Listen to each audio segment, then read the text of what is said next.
Bismillahirrahmanirrahim. Assalamualaikum warahmatullahi wabarakatuh.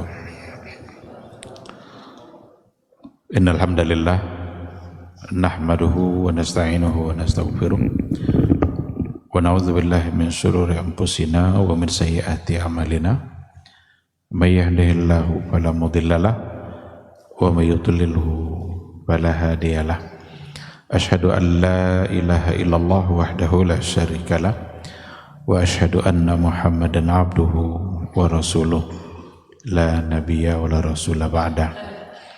Ikhwati fillah, hadirin hadirat kaum muslimin dan muslimat yang dimuliakan Allah, kembali kita bersyukur kepada Allah Subhanahu wa taala. Alhamdulillah, pada malam hari ini kita kembali dipertemukan di majelis ilmu. Mudah-mudahan pertemuan kita di majelis ilmu pertemuan yang selalu bisa mengokohkan ukhuwah, pertemuan yang selalu bisa saling mengingatkan. Saling mengingatkan itu adalah sesuatu yang sangat dibutuhkan oleh orang-orang beriman. Wa dzakir fa inna dzikra tanfa'ul mu'minin. Alhamdulillah, ketika Allah memudahkan kita untuk duduk di majelis ilmu, mudah-mudahan itu pertanda bahwa Allah sedang menginginkan kita untuk mendapatkan kebaikan. Mudah-mudahan sebagai pertanda bahwa Allah mencintai kita. Karena bukti Allah cinta kepada hambanya itu ketika Allah mudahkan dia untuk memahami agama, untuk mendapatkan ilmu, dan salah satu wasilahnya adalah majelis ilmu. May yuridillahu bihi khairan yafaqihu fid din. Siapa yang Allah inginkan dia mendapatkan kebaikan, maka dia jadikan orang tersebut paham agama. Allah mudahkan dia untuk memahami agama. Mudah-mudahan maghrib ini kita mendapatkan cinta dari Allah Subhanahu wa ta'ala. Ikhwati fillah, sebagai umat Nabi Muhammad sallallahu alaihi wasallam, maka sewajarnya pula kita banyak-banyak berselawat, bersalam, sebuah ungkapan cinta. Karena ketika kita mencintai seseorang, maka kita mesti mendoakan kebaikan untuk dia yang kita cintai. Salawat dan salam itu isinya adalah doa-doa baik, doa-doa selamat yang kita harapkan Allah memberikannya kepada Rasulullah sallallahu alaihi wasallam, yang mudah-mudahan itu bisa pula menjadi bukti cinta kita kepada beliau. Dan kalau cinta kita diterima oleh Allah, maka insya Allah kita termasuk orang yang selamat di hari mahsyar. Anta ma'aman ahbabta. Engkau di hari kiamat akan bersama-sama dengan orang yang engkau cintai. Jadi kalau kita bersama Nabi, maka selamat insya Allah. Maka cintailah dia, cintai sunnahnya, amalkan, setialah berada di atas sunnah dan ketentuan-ketentuan yang telah beliau tetapkan. Apa yang beliau suka, kita ikut menyukainya. Apa yang beliau benci, kita ikut pula untuk membencinya. Jangan terbalik. Yang dia suka, kita benci. Yang dia benci, kita sukai. Apalagi kalau seandainya sunnah kadang-kadang menjadi bahan tertawaan, bahan olok-olokan, padahal itu adalah sesuatu yang datang dari Rasulullah sallallahu alaihi wasallam. Mudah-mudahan semua kita insya Allah bisa atau pantas untuk mendapatkan syafaat dari beliau atas izin Allah Subhanahu wa ta'ala. Amin, amin ya rabbal alamin. Ikhwati fillah, ma'asyiral hadirin wal hadirat rahimani Allah wa iyyakum. Kita akan melanjutkan kajian tauhid, kajian akidah. Pada bagian terakhir dari bahasan ma'rifatullah sebagai pondasi pertama dalam beragama. Al-aslul awwal, pondasi pertama dari 3 pondasi itu, yang pertama adalah ma'rifatullah, mengenal Allah. Bagaimana kita harus senantiasa kenal dengan Allah, memahami siapa Dia melalui 3 sisi: rububiyah, uluhiyah, asma wa sifat. Ketika kita bicara tentang uluhiyah, maka berarti kita bicara tentang tauhidul ibadah. Tauhidul uluhiyah, tauhidul ibadah. Dan bagian terakhir dari penjelasan ma'rifatullah di sini adalah ada 2 contoh ibadah yang harus kita tauhidkan. Ada 2 contoh ibadah kita yang kalau seandainya kita lakukan, mesti kita tauhidkan Allah di situ. Kalau seandainya tidak, maka kita terjebak kepada perbuatan yang di dalamnya ada unsur kesyirikan. Apa yang 2 itu? Yang pertama adalah az-zabhu, menyembelih. Yang kedua an-nadhru, nazar. Az-zabhu, menyembelih hewan. An-nadhru, nazar. Nazar itu mewajibkan sesuatu terhadap diri.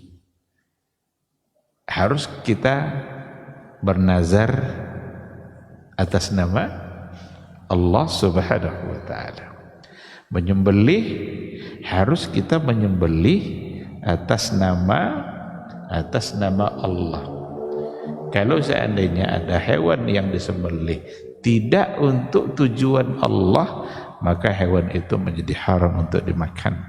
Maka dalam ayat dikatakan hurrimat alaikumul maitatu waddamu walahmul khinzir wa ma uhilla bihi li ghairillah. Diharamkan bagi kalian bangkai, darah, daging babi. Jadi bangkai haram, darah haram, daging babi haram, wa ma uhilla bihi li ghairillah, dan sesuatu yang disembelih bukan tujuan untuk Allah. Kalau menyembelih tujuan untuk Allah, boleh. Maka az-zabhu, dari sisi tujuan kita menyembelih, untuk apa kita menyembelih, maka itu sesungguhnya persoalannya ada persoalan ibadah yang di dalamnya ada tauhid. Saya ingin berikan penjelasan pada malam hari ini karena ada sebahagian yang mengatakan zabhu itu bukan persoalan akidah. Menyembelih itu bukan persoalan iman, tauhid, tapi menyembelih itu persoalan fikih.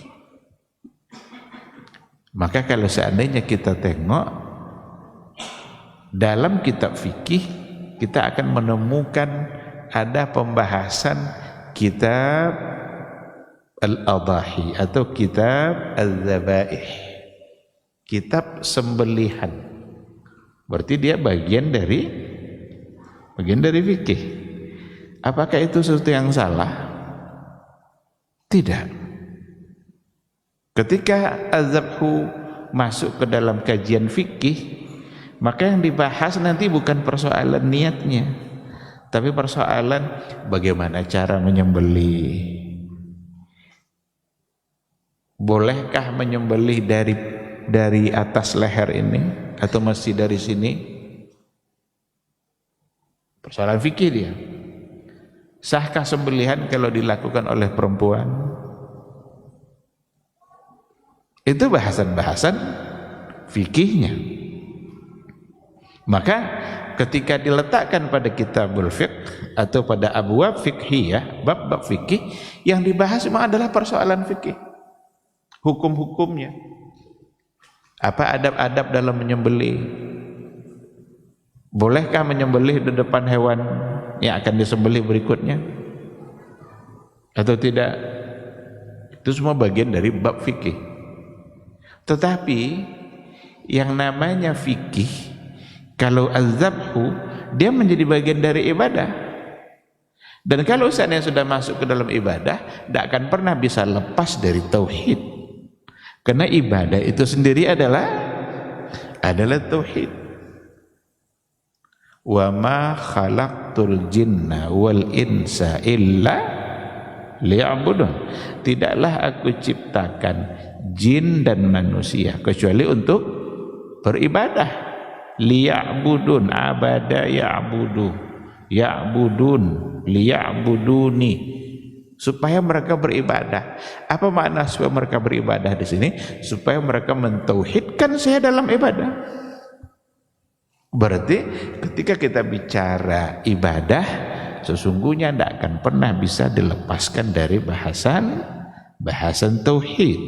Karena ibadah kita tak akan pernah diterima oleh Allah kalau seandainya bukan untuk Allah, bukan karena Allah. Ibadah apa saja kalau kita lakukan tidak karena Allah, tidak untuk Allah, maka Allah tidak terima. Silakanlah tujuan kita tadi untuk apa, tapi Allah tidak akan terima. Jika untuk selain dia, maka az-zabhu, seandainya memang pembahasannya adalah pembahasan hukum-hukum yang berkaitan dengan sembelihan, berarti dia menjadi bagian fikih. Tapi fikih yang namanya ibadah tidak akan pernah bisa lepas dari tauhid. Kalau kita sudah bicara tentang kita sembelih atas nama apa? Atas nama Allah kah? Atau bukan? Atau atas nama sesuatu yang diridhai oleh Allah? Kalau sudah bicara seperti itu, berarti az-zabhunya menjadi bagian dari kajian tauhid, menjadi bagian dari kajian akidah. Kenapa ini penting untuk saya sampaikan? Karena digiring untuk menyatakan bahwa sesungguhnya persoalan sembelihan itu tidak ada hubungan sama akidah. Ini kan masalah fikih. Jadi kalau masalah fikih tidak ada hubungan dengan syirik, tidak ada hubungan dengan kekufuran. Solat saja yang jelas-jelas masuk dalam bab fikih, tetapi orang mengingkari solat, apa hukumnya? Kufur. Kalau sudah bicara kufur, berarti bagian dari kajian iman. Karena kufur merupakan lawan dari iman. Andaikan ada orang yang hanya meyakini solat wajib itu 5 waktu, tiga waktu, apa hukumnya? Kufur.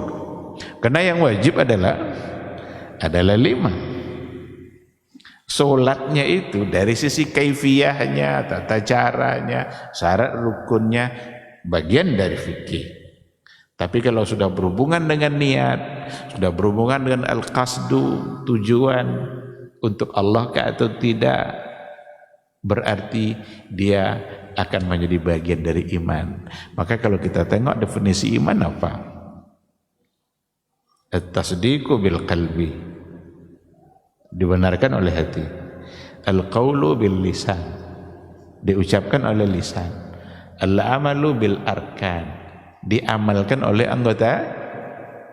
Maka apapun amalan yang dilakukan oleh anggota tubuh kita, kan amal zahir itu, amal zahir yang dilakukan oleh anggota tubuh kita, yang tadi kita masukkan ke dalam fikih, mesti diikutkan oleh hati, di mana hatinya meyakini itu perintah Allah dan dia kerjakan atas nama Allah. Nah, oleh karena itu tidak bisa kita mengeluarkan az-zabhu dari kajian tauhid. Tidak bisa kita lepaskan menyembelih dari kajian akidah. Karena orang-orang yang menyembelih jika tidak untuk Allah, tidak menyebut nama Allah, maka sembelihannya menjadi tidak sah, dan bahkan di dalamnya ada unsur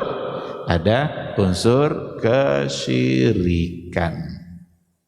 Nah, di sini ada ayat yang disebutkan, ada hadis Nabi juga yang disebutkan untuk membuktikan bahwa persoalan sembelihan itu sesungguhnya adalah bagian dari tauhid, dan di sini masuk ke dalam tauhidul uluhiyah. Tauhid uluhiyah. Maka memang tidak bisa kita lepas dari pembagian tauhid, ada uluhiyah, ada rububiyah, itu memang tidak bisa lepas. Wajib kita terima.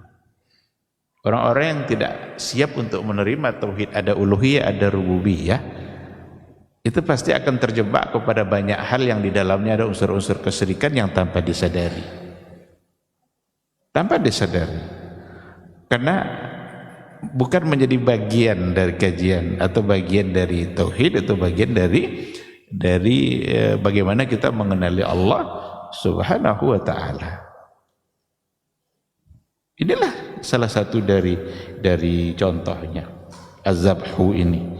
Ketika kita bawa kepada pembagian uluhiyah dan rububiyah, maka az-zabhu kalau seandainya kita sembelih umpamanya ta'ziman lil jin, untuk mengagungkan makhluk halus, untuk sesembahan, untuk supaya kita selamat, supaya tidak diganggu oleh makhluk-makhluk yang selama ini ditakuti. Kalau memang itu tujuannya, berarti bukan tujuan untuk Allah, maka sembelihannya di dalamnya ada unsur kesyirikan. Jadi kita tidak sedang berbicara tentang kaifiyat menyembelihnya, dia adabnya harus menghadap kiblat, tidak boleh di depan kawannya yang akan disembelih berikutnya, bukan bicara itu, tapi bicara apa yang ada di hati kita, dasar penyembelihan kita untuk hewan itu apa. Maka ada nanti sembelihan yang benar, ada sembelihan yang salah. Apa bukti bahwa ini bagian dari kajian tauhid? Ada dalam firman Allah yang kita ulang-ulang terus. Apa di antaranya? Qul inna salati wa nusuki wa mahyaya wa mamati lillahi rabbil alamin. Sesungguhnya salat saya, salatku, nusukku, nusuk itu salah satu di antara tafsirnya oleh para ulama, nusuk itu zabh. Kenapa zabah disebut di situ? Ada ayat-ayat lain nanti yang menggabung antara salat dengan zabh. Fasalli li rabbika wanhar. Salatlah dan menyembelihlah. Berarti digabung solat dengan maka dalam buku ini dikatakan digabung solat dengan menyembelih. Solat itu adalah seafdal-afdalnya, seutama-utamanya amalan badan kita. Sedangkan zabah itu seutama-utamanya amalan yang berhubungan dengan harta. Karena apa yang kita miliki kita berikan kepada orang lain. Sedangkan sholat itu yang paling afdal yang paling utama dari amal badan kita yang kita kerjakan. Kalau zabah itu ibadah harta, ibadah yang harta yang kita berikan untuk yang lain. Selain kita mengingat Allah, membesarkan Allah, dan ini juga memberikannya kepada orang lain. Maka ketika digabung dua-duanya, inna salati wa nusuki, salati wa nusuki, ini dua-duanya hubungannya adalah dengan uluhiyah. Wa mahyaya wa mamati, hidup saya, mati saya, lillah rabbil alamin.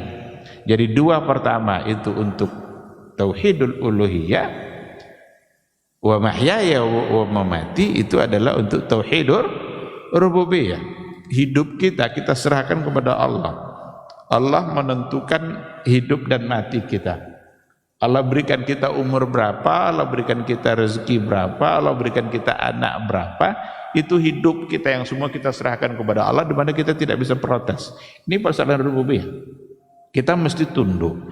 Wa mamati, bahkan matinya kita, hidup dan mati kita serahkan semuanya kepada Allah Subhanahu wa taala. Kita tidak pernah mengetahui kapan kita akan mati. Di mana kita akan mati? Dengan cara apa kita mati? Ya tidak tahu kita tempatnya di mana, waktunya kapan, caranya seperti apa. Ada orang mati karena sakit, ada orang mati tabrakan, ada orang mati terkam binatang buas, ada orang mati hanyut, macam-macam. Semua atas takdir Allah. Dan kita diminta oleh Nabi kita agar kita banyak-banyak berdoa kepada Allah supaya diberikan kematian yang baik.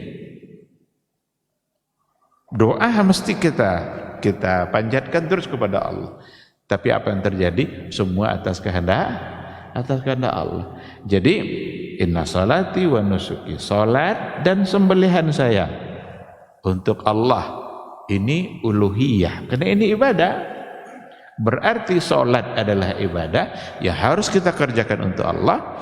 Sembelihan adalah ibadah yang harus kita berikan, kita lakukan juga atas nama Allah, maka masuk dalam kategori uluhiyah. Sedangkan wa mahyaya wa mamati, hidup dan mati saya, itu adalah bagian dari keyakinan kita pada rububiyahnya Allah, karena kekuasaan mutlak yang ada pada Allah yang harus kita imani dalam hidup dan mati kita.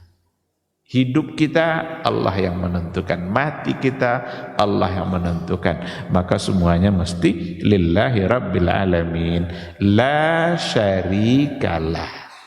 Diikutkan dengan kata la syarikalah. Tidak ada sekutu, tidak ada satupun yang pantas untuk disekutukan dengan Allah. Kalau tidak punya tandingan dia, tidak punya setara dengan apapun. Berarti solat kita jangan ada unsur kesyirikan, sembelihan kita jangan ada unsur kesyirikan, hidup dan mati kita jangan ada unsur kesyirikan pada rububiyah, karena semata-mata memang harus kita serahkan, kita sandarkan kepada Allah. Wa bidzalika umirtu, dan dengan itulah saya diperintahkan.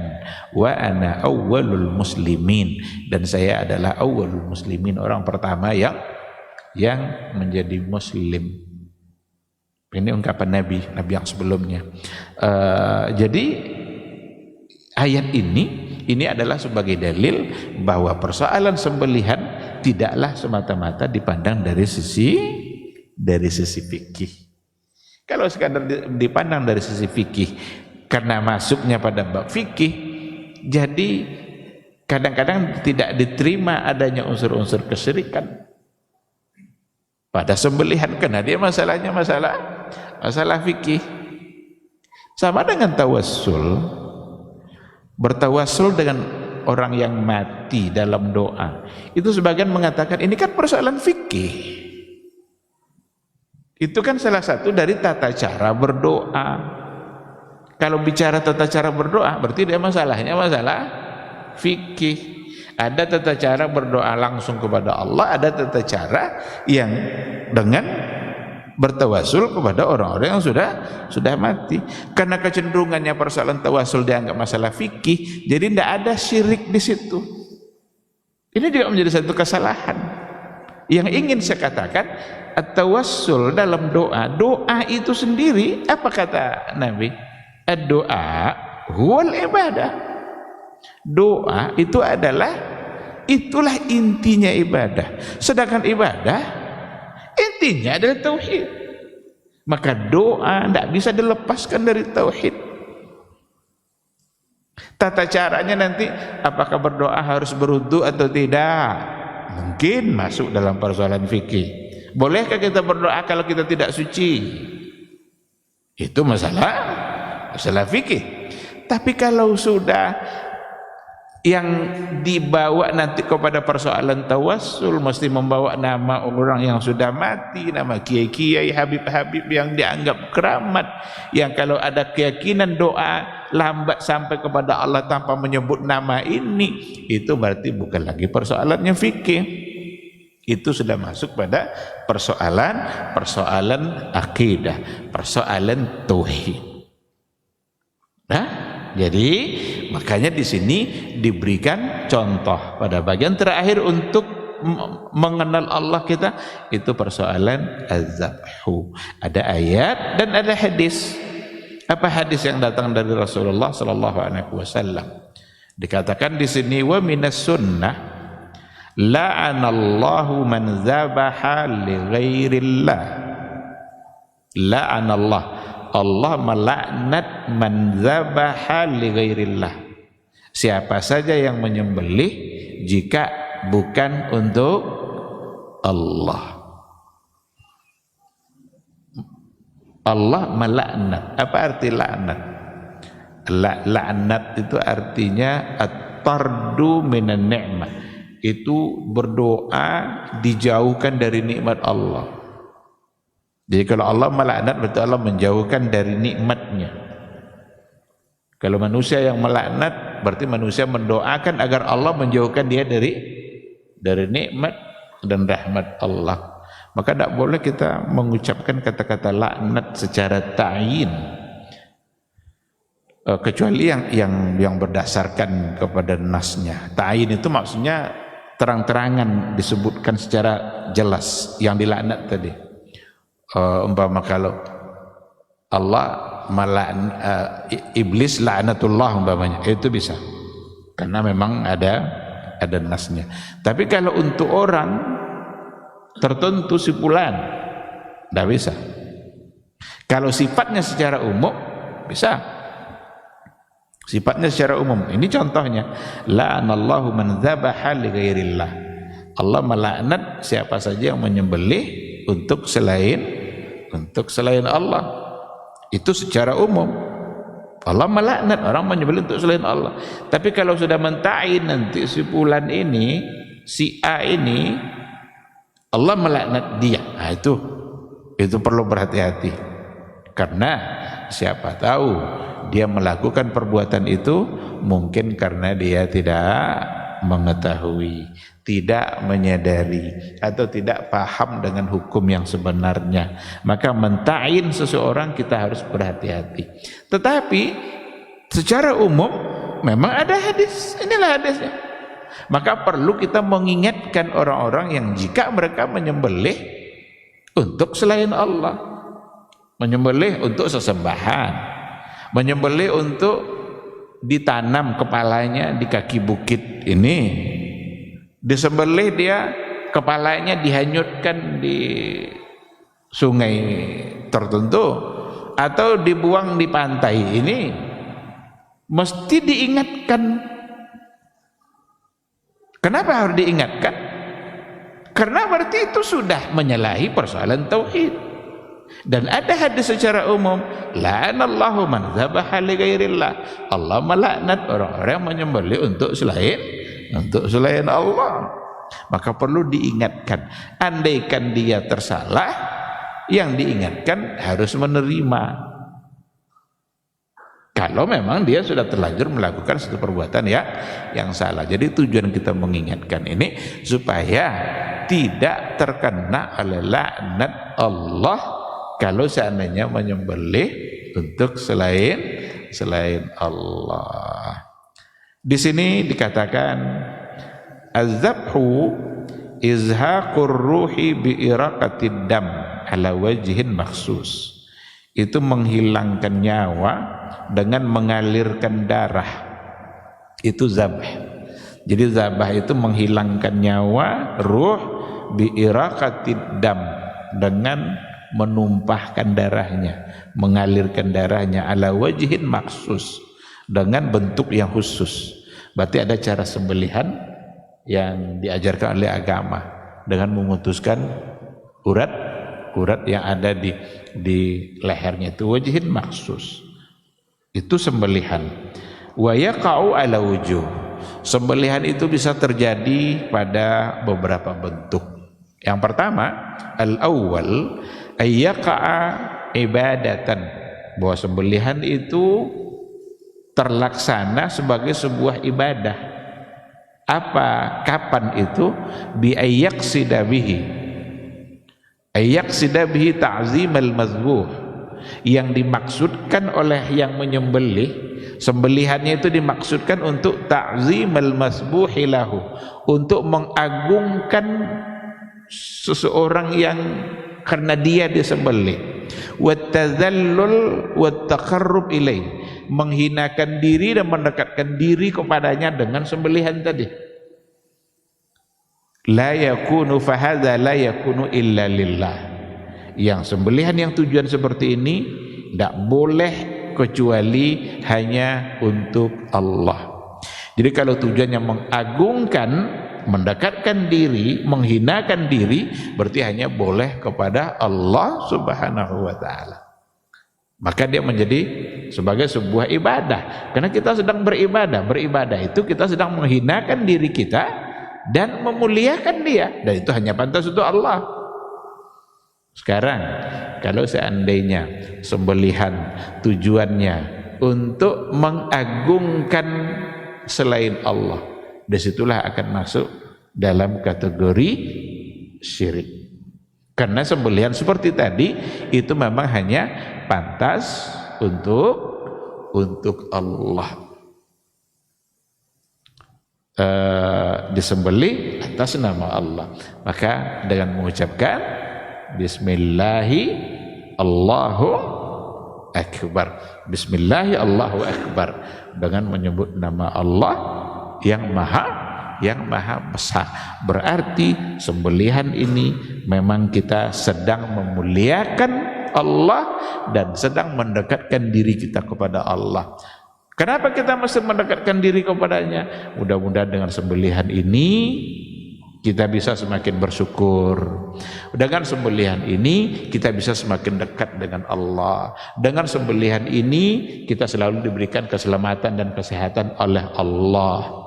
Sekarang kalau kita alihkan sembelihan tujuan ibadah tadi untuk makhluk gaib, untuk penjaga hutan, untuk macam-macam tujuan-tujuan sesembahan, berarti itu sudah merupakan satu kesalahan, karena di dalamnya ada unsur kesyirikan. Bahkan di sini dikatakan wasarfuhu li ghairillah syirkun akbar, memalingkannya untuk selain Allah.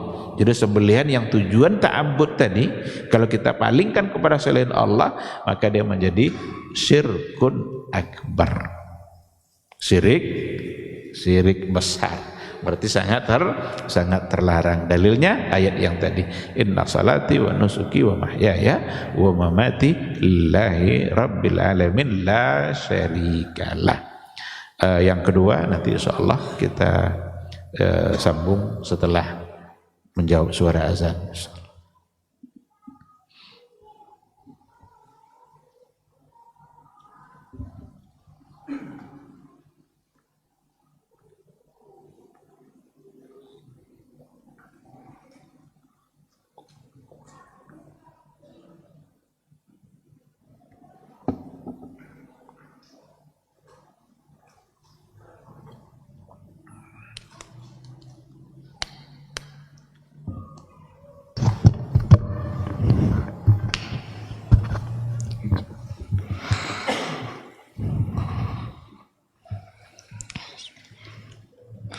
Allahu Akbar, Allahu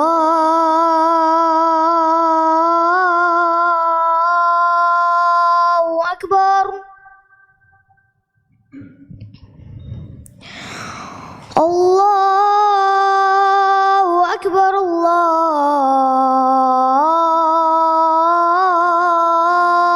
Akbar. Asyhadu an la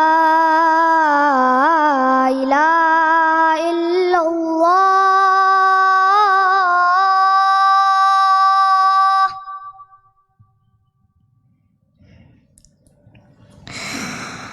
أشهد أن لا إله إلا الله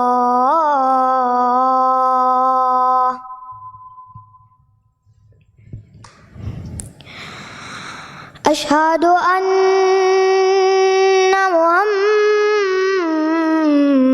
محمد رسول الله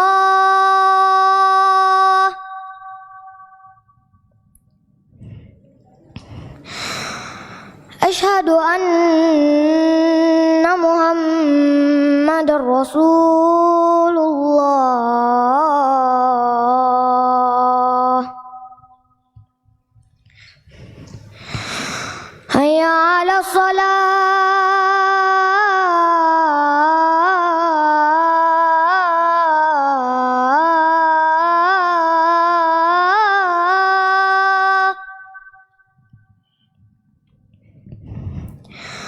هيا على الصلاة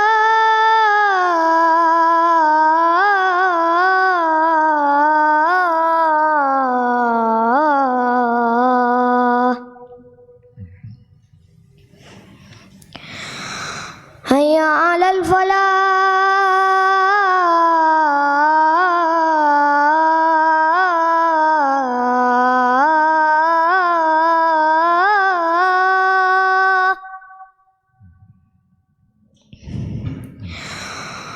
هيا على الفلاح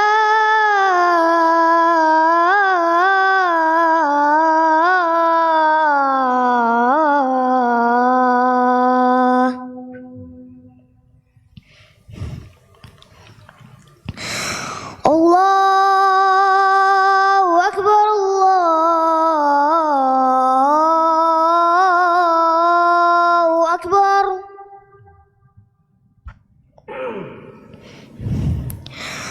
لا إله إلا الله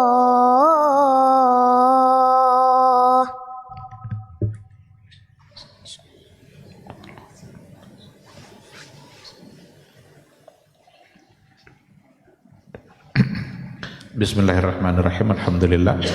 Wassalatu wassalamu ala Rasulillah wa ala alihi wa sahbihi wa mawala. Ikhwati fillah, ma'asyiral hadirin wal hadirat, rahimani Allahu wa iyyakum. Jadi yang pertama, sembelihan. Kan sembelihan tadi bisa untuk beberapa bentuk. Yang pertama tadi ayyaka ibadah. Sembelihan yang memang tujuannya adalah untuk ibadah, dalam artian memuliakan, mengagungkan seseorang yang karenanya disembelih, atau untuk tazallul, untuk menghinakan diri, dan taqarrub, mendekatkan diri. Untuk ini hanya boleh kepada Allah. Sekarang dibawalah hewan untuk disembelih. Disembelih di samping kubur kiai, yang tujuannya untuk takziman li ahlil qabr, untuk mengagungkan dan memuliakan ahli kubur itu. Berarti itu bagian dari azabhu li ghairillah. Persis sama dengan perbuatan orang jahiliyah yang sengaja membawa hewan-hewannya untuk disembelih di samping patungnya. Jadi dibawanya, digotongnya kambing tuh sampai di depan patungnya itu. Di depan patung itulah dia sembelih. Itu yang terjadi pada masa Nabi, pada masa jahiliyah, dan Nabi melarangnya. Karena sembelihan seperti itu berarti takziman, mengagungkan patung dengan menumpahkan darah, padahal patung itu tidak ada hubungannya dengan darah yang ditumpah. Yang ada hubungannya dan yang ditumpahkan ini adalah Allah.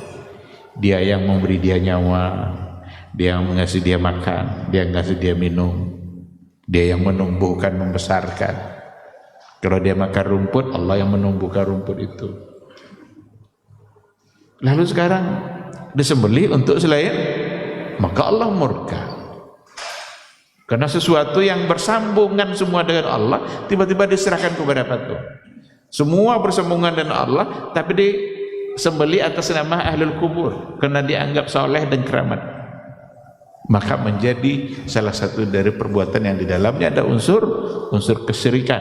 Karena itu menyembelih yang untuk ibadah, tazallul wa taqarrub wa ta'zim, dan itu hanya boleh untuk Allah Subhanahu wa ta'ala.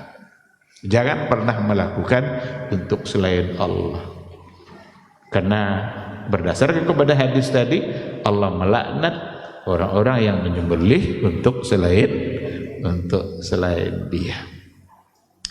As-sani, yang kedua, ayyaqa'a ikraman li dhaifin aw walimati li ursin aw nahwi dzalik.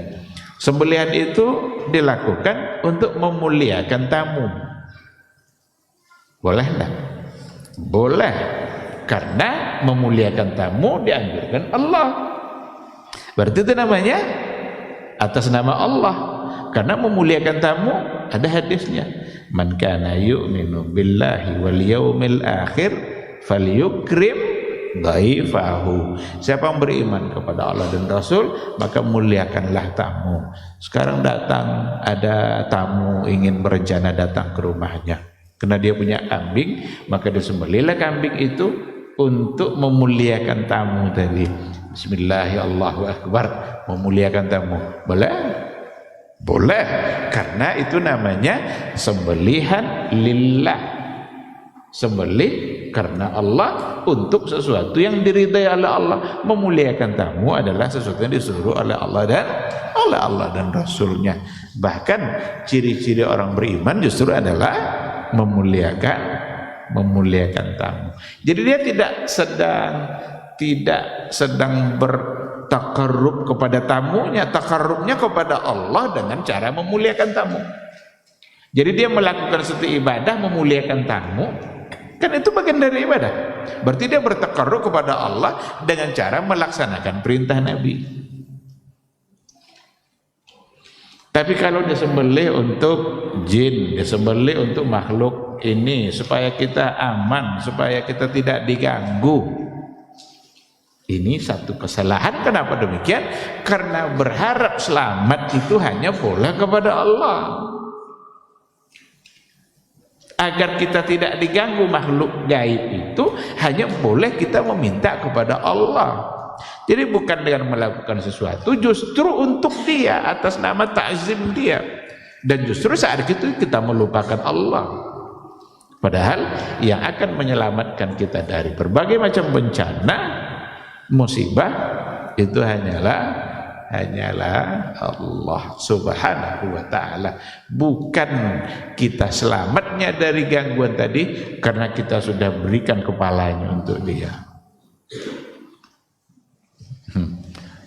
Berarti itu satu kesalahan. Maka yang kedua ini, bahwa sembelihan itu dalam rangka memuliakan tamu atau untuk pesta pernikahan au nahwi dzalika atau yang seumpama itu, fahadza ma'murum bihi. Ini adalah sesuatu yang diperintahkan oleh agama, imma wujuban imma istihbaban. Bisa nanti dia menjadi wajib kita lakukan atau menjadi sesuatu yang dianjurkan untuk dilaksanakan. Ketika Nabi mengatakan aulim walau bisyatin, aulim walau bisyatin, lakukanlah walimah itu meskipun hanya dengan menyembelih seekor kambing. Berarti kalau disembelih dengan tujuan untuk walimah, inilah hadisnya. Boleh, karena kita melakukannya untuk sesuatu yang diperintahkan oleh Allah dan oleh Rasulnya. Maka itu boleh. As-salis, yang ketiga, ayyaqa'a ala wajhi tamattu'i bil akli wal awil ittijari bihi. Sembelihan yang dilakukan ala wajhi tamattu'i bil akli, memang untuk bersenang-senang memakannya. Sekarang ada kajian di Masjid Al-Madinah, sembelih kambing untuk makan malam. Boleh? Syirik tuh? Syirik itu.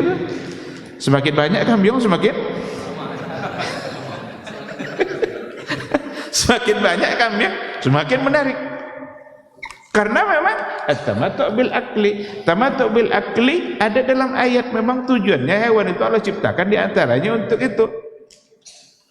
Wa dzallalnaha lahum faminha rakubuhum wa minha ya'kulun.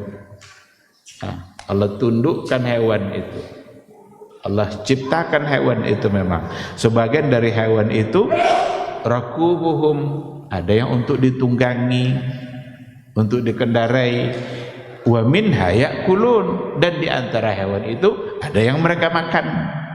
Berarti memang Allah sendiri yang mengizinkan untuk memakan hewan-hewan, karena dia bagian dari hewan-hewan ternak yang memang halal untuk dimakan. Maka kalau seandainya disembelih untuk tujuan itu, maka tidak ada masalah. Awil ittijaru bihi, atau untuk diperdagangkan. Untuk diperdagangkan, sembelih, jual. Jadi bismillah, Allahu Akbar, lalu dijual. Tujuannya untuk diperjualbelikan, boleh?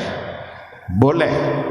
Karena memang memperjualbelikan hewan itu sesuatu yang masyru', diperbolehkan, asalkan hewannya adalah hewan yang memang halal untuk dimakan. Kalau babi disembelih untuk tujuan diperjualbelikan, halal?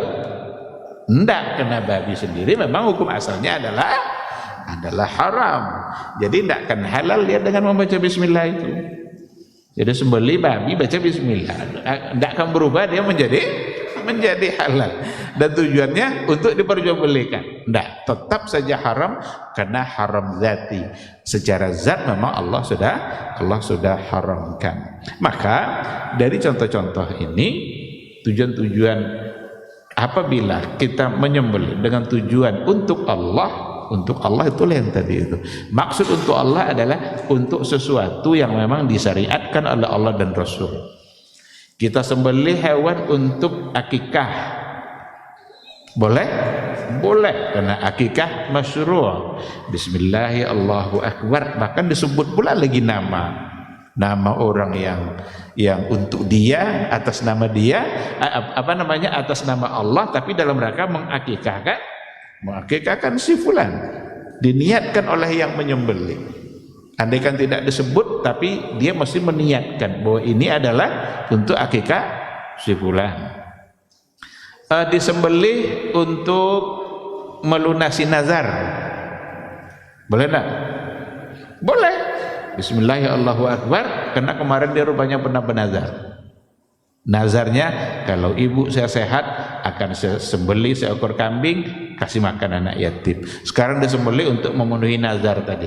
Apakah boleh? Boleh, karena justru nazar mesti ditunaikan. Nazar itu memang harus untuk Allah dan untuk sesuatu yang sifatnya ibadah. Ini pada bagian yang berikutnya nazar. Bahasan nazar saya kira sudah sering juga kita singgung-singgung dalam pertemuan-pertemuan yang sebelumnya. Nazar itu mesti ada unsur ibadahnya. Tidak boleh bernazar untuk maksiat.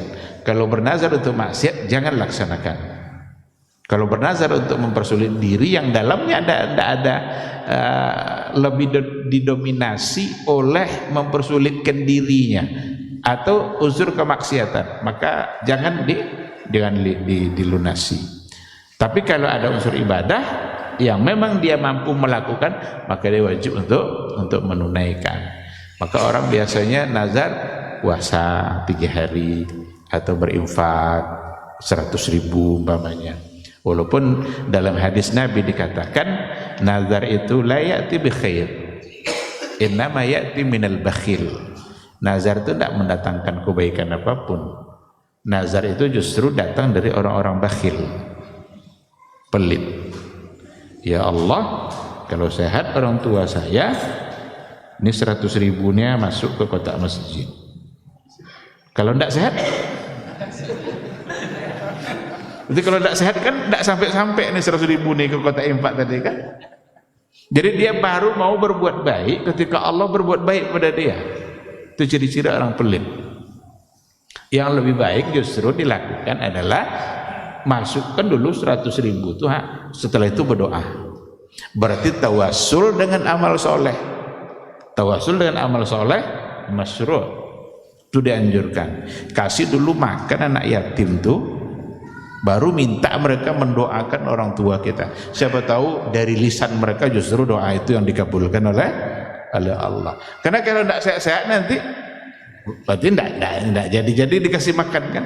Jangan-jangan orang tuanya mati karena sakitnya semakin parah, berarti semakin tidak dikasih makan. Namun nazar itu kalau sudah terucap atas nama Allah, berarti itu menjadi hutang, menjadi sesuatu yang hutangnya kepada Allah yang memang harus dia bayar. Tapi dengan catatan dalamnya memang ada unsur ibadah dan tidak mempersulit diri. Ada dulu sahabat nazarnya adalah jalan kaki ke Mekah dari Madinah untuk tawaf. Jadi nazarnya jalan kaki ke Mekah untuk tawaf. Apa kata Nabi? Kamu pergilah ke Mekah itu tawaflah di sana, tapi jangan jalan kaki. Karena jalan kaki itu berarti dia mempersulit diri. Kalau ada onta kenapa harus pakai jalan kaki? Yang ibadahnya kan tawafnya itu. Jadi tawafnya tetap dilaksanakan. Jalan kaki karena mempersulit diri dilarang oleh Nabi. Itu dia. Ada juga yang bernazar puasa supaya pahalanya besar, berpanas-panas dia kan berkeringat-keringat nanti kan, malah akhirnya dia pingsan kan. Teruskan puasanya tapi jangan berpanas-panas. Buat apa panas-panas? Berarti mempersulit diri. Puasanya tetap harus dilanjutkan. Jadi ikhwati fillah, ini dua contoh ibadah pada bagian akhir ya. Az-zabhu, yang ternyata az-zabhu itu kalau kita lihat dari sisi al-qasdu wan niyah, tujuan untuk apa disembelih, ternyata ini bukan lagi sekedar persoalan fikih, justru ini adalah persoalan tauhid, karena di dalamnya ada unsur kesyirikan pada saat kita menyembelih untuk selain Allah. Maka hindarkanlah menyembelih untuk selain Allah. Menyembelih untuk kuburan berarti sama dengan beribadah untuk ahli kubur, maka terlarang. Sebagaimana dulu orang-orang jahiliyah menyembelih hewan di samping patungnya, berarti mereka sedang mentakzim, mengagungkan patungnya dalam bentuk menyembelih. Padahal itu hanya dibolehkan untuk Allah, hanya boleh diberikan kepada Allah Subhanahu wa ta'ala. Baik, ikhwati fillah, ma'asal hadirin wal hadirat rahimani Allah wa iyyakum. Sebenarnya untuk nazar itu juga ada beberapa penjelasan yang diberikan oleh penulis buku. Ada di antara nazar yang memang dasarnya adalah syariat. Syariat dalam artian memang disuruh seperti itu. Seperti orang yang melakukan haji tamattu', lalu ada nanti hadiyu tamattu', hewan yang disembelih. Padahal kan haji kan tidak semuanya tamattu', ada haji ifrad, itu kan tidak ada sembelihan. Sekarang ketika dia berniat untuk haji tamattu', berarti ada di situ nazar, tapi itu namanya nazar bisyuru', yang memang begitulah disyariatkan. Karena dia sudah meniatkan untuk tamattu', otomatis dia mesti menyembelih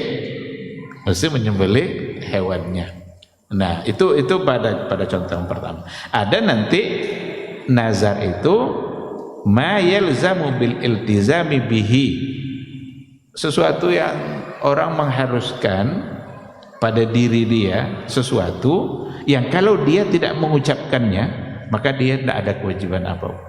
Kalau yang tadi kan tidak pun dia ucapkan, otomatis dia mesti menyembelih hewan, karena memang syariatnya adalah seperti itu. Tapi ada di antara nazar itu orang yang mewajibkan dirinya untuk melakukan sesuatu atas nama Allah yang kalau dia tidak ucapkan janji itu maka tidak akan ada kewajiban apapun.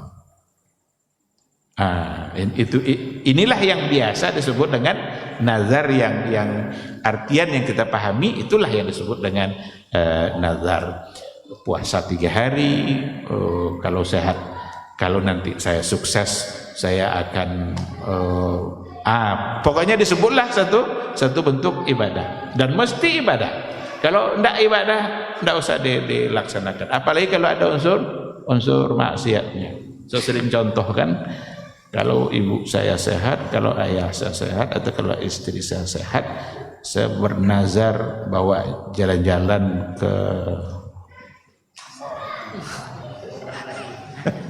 ke Bali mamanya, ke pantai Bali.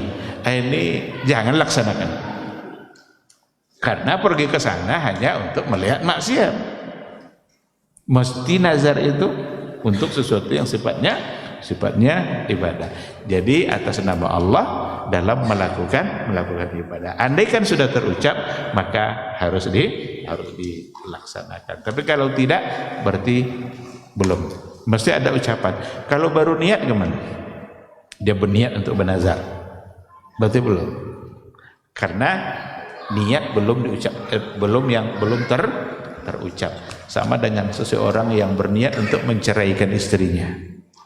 Apakah talak jatuh? Dia berniat nanti habis lebaran saya ceraikan istri saya, tapi dia tidak ucapkan, itu hanya di hatinya saja. Apakah berarti jatuh talaknya? Tidak. Tapi kalau sudah terucap, ucapan itu yang mengikat. Maka dalam nazar juga masih ada sesuatu yang terucap sebagai janji kepada Allah dalam bentuk ketaatan.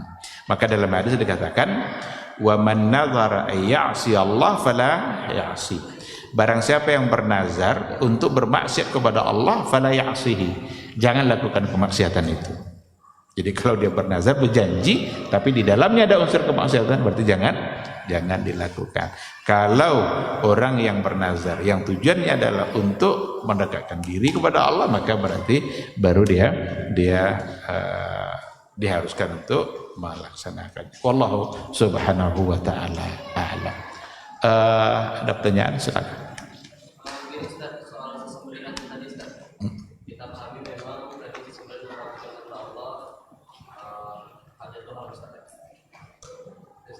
Kalau iya, bukan untuk sesuatu yang memang Allah menyuruh atau meridainya. Namun ini jelas kedua itu penyembelihnya tuh memang dia muslim, cuma tidak sholat gimana sesungguhnya?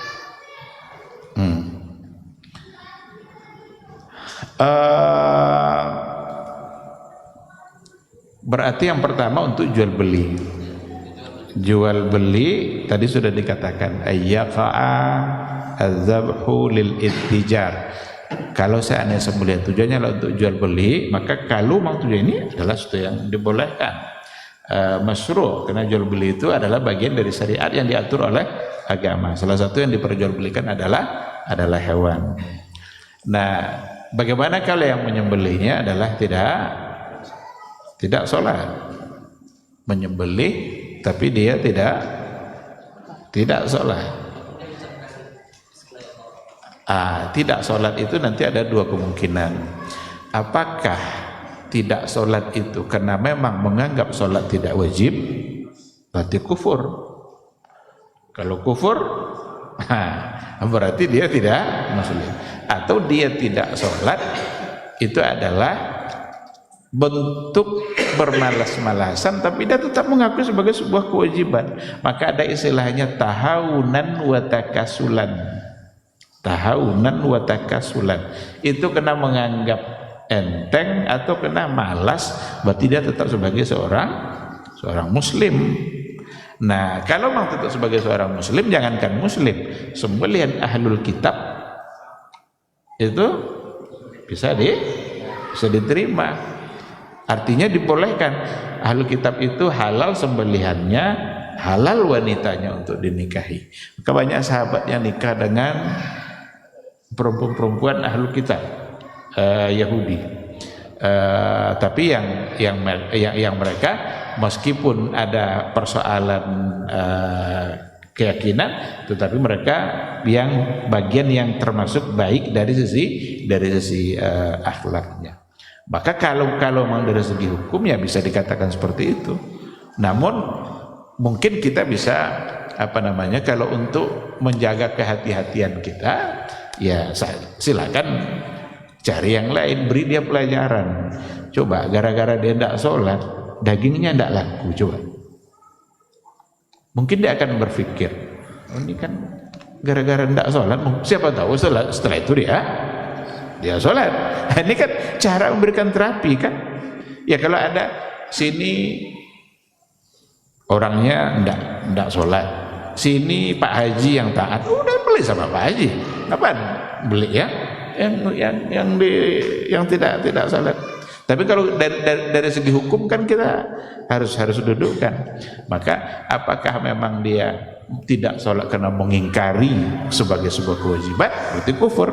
Karena sesuatu yang diwajibkan oleh agama lalu dia mengingkari, itu tidak wajib, itu menjadi kufur. Andai kan ada orang yang bilang sholat zuhur tidak wajib, katanya kufur itu. Secara sadar dia mengatakan seperti itu karena mengatakan sesuatu yang berbeda dengan agama, menyebutkan sesuatu tanpa ilmu, tanpa didasari dengan ilmu yang benar. Wallahu subhanahu wa ta'ala a'lam.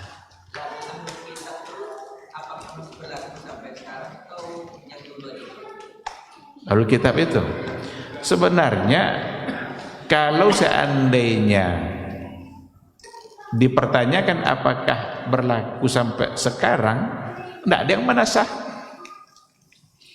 tidak ada yang menghapus hukum itu.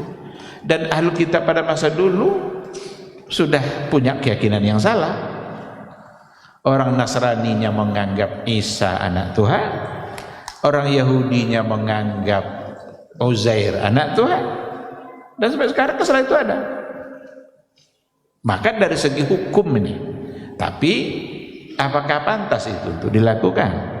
Kan itu lagi. Artinya bukan berarti kita ingin memilih itu. Bisa saja dari segi akhlak, etika dulu dengan yang sekarang bisa berbeda. Maka kalau ingin mengambil sikap, jangan lakukan itu, karena masih banyak yang muslim. Ibnu Umar malah termasuk yang mengharamkan. Itu dari sekian banyak sahabat yang membolehkan, ada yang mengharamkan Ibnu Umar karena mereka musyrikin. Sedangkan ayat mengatakan la tunkihu au la tankihu al musyrikat, jangan kalian menikahi perempuan-perempuan yang musyrik. Kata Ibnu Umar, ahlu kitab itu bagian dari musyrik karena mereka menuhankan Isa, menuhankan Uzair. Tetapi itu ayat umum. Sedangkan ada dalil khusus yang membolehkan untuk menikahi ahlul kitab. Dalil khusus ini yang dipakai oleh jumhurul ulama untuk membolehkan. Maka sahabat dulu banyak yang nikah dengan ahlul kitab. Huzaifah ibnul Yaman itu nikah dengan perempuan ahlul kitab. Walaupun pada akhirnya Umar menyuruh untuk menceraikan. Jadi Huzaifah ketika dia jadi gubernur di Yaman, dia nikah dengan perempuan Yahudi. Tidak ada yang protes, karena memang dari segi hukum boleh. Cuma datang surat dari Umar bin Khattab dari Madinah. Ya Huzaifah, ceraikan istri Yahudi kamu. Kata Huzaifah, dijawab surat itu, ya Amirul Mukminin, apakah karena haram? Umar bilang, enggak, bukan karena haram, tapi kamu yang saya haramkan. Kamu yang saya larang untuk menikahinya. Kenapa dia larang? Karena kedudukan Huzaifah sebagai gubernur di Yaman, gubernur dulu kan jadi panduan. Dulu orang kalau jadi gubernur itu jadi panutan agamanya, panutan akhlaknya. Kalau sekarang, enggak usah bicara. Lah, jadi dulu itu jadi panutan. Maka Umar bin Khattab suruh ceraikan. Kalau kamu tidak ceraikan, nanti pemuda-pemuda muslim ini nanti pada menikahi orang-orang perempuan ahlul kitab itu.